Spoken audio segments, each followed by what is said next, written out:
Olá, tudo bom com vocês? Sou a professora Ludmila.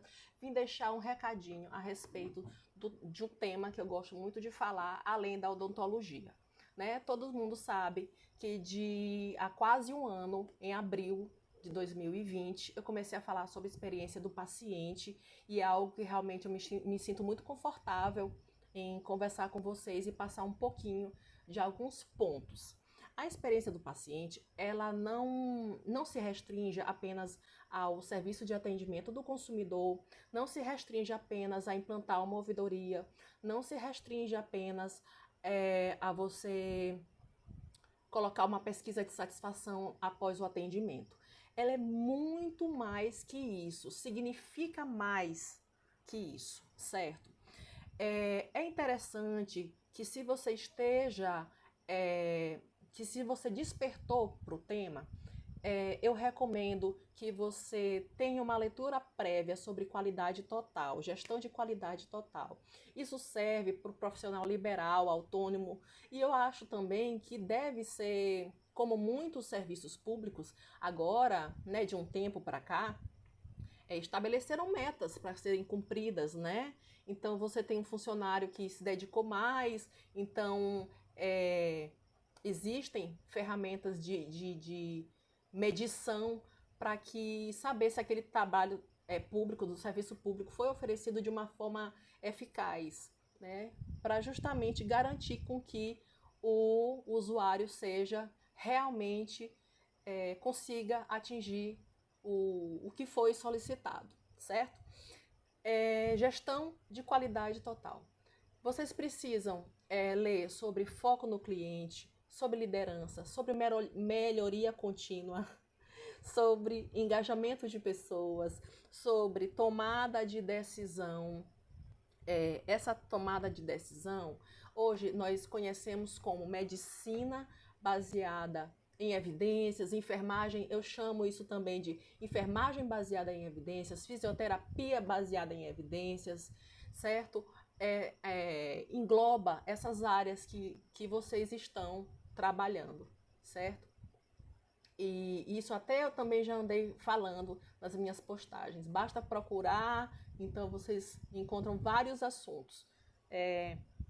Outra coisa, o que é interessante também é a gente desenvolver a gestão de relacionamentos, certo? Então, já falei também, foi justamente no mês de abril do ano passado, eu lembro bem, que eu falei em Lean Six Sigma para a área de saúde, algo que eu adoro falar também, e eu vou levantar algumas coisas este ano para a gente conversar.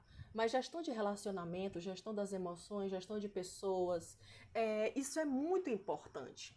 Né? Nada adianta a gente ter uma belíssima técnica, saber dominar o instrumental mais maravilhoso, mais caro, mais eficaz, se você não tem o trato com o cliente, se você não sabe como agradá-lo de forma para ser simpático, né? Para ter a dose da simpatia, né? Para você fidelizar aquele paciente. Às vezes a sua vestimenta, você coloca a cor do consultório, né, do seu consultório de vermelho, que é uma tonalidade que é agressiva, né? Você se vestir com cores muito agressivas, um tom de vermelho sangue, né? Então, talvez não seja tão interessante, talvez remeta ao paciente, por exemplo, o pavor que algumas pessoas têm, principalmente crianças, tem pavor de jaleco branco, né? Então, saber a cor que agrada aquela criança, cumprimentar o seu pacientezinho, né?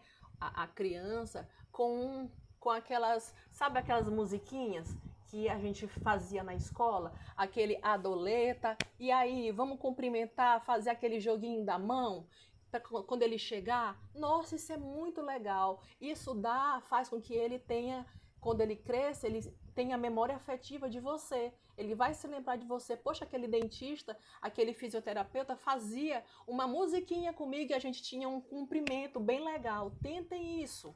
Eu vou te passar várias dicas. Nós vamos conversar essa semana. Eu vou te convidar depois para um bate-papo e vocês vão entender melhor sobre a experiência do paciente. Agora, voltando às coisas que são muito legais de você entender antes de falar sobre experiência do paciente propriamente dito, o que é que você tem que estudar, qual é a importância de um controle interno, né? Como é que eu vou entender os processos dentro da minha empresa, dentro dos serviços que são oferecidos, sabe? Então, o controle interno, ele é uma ferramenta gerencial. Ele deve ser desenvolvido por pessoas que entendam o seu objetivo. Ele deve garantir com que os processos sejam realizados de forma eficiente, eficaz, com excelência operacional, sabe? Então isso não é um bicho de 7 cabeças, mas também não deve ser feito de qualquer forma, no achismo, tá? Os procedimentos que foram feitos anteriormente, eles devem ser avaliados. Para quê? Então, você vai garantir a eficácia do que será melhorado. O que vai ser feito, tá? Ele deve ser muito bem planejado, certo? Você vai discutir com sua equipe o que vai ser planejado. Você vai identificar as falhas e vai fazer um planejamento das rotinas. Olha só como isso pode melhorar lá na pontinha, que é na satisfação do teu cliente, tá? Então tem coisas que a gente tem que ler e se debruçar. Essa é a minha recomendação do final de semana chuvoso, certo?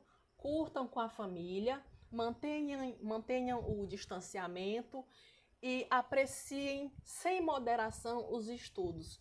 Sempre vale a pena.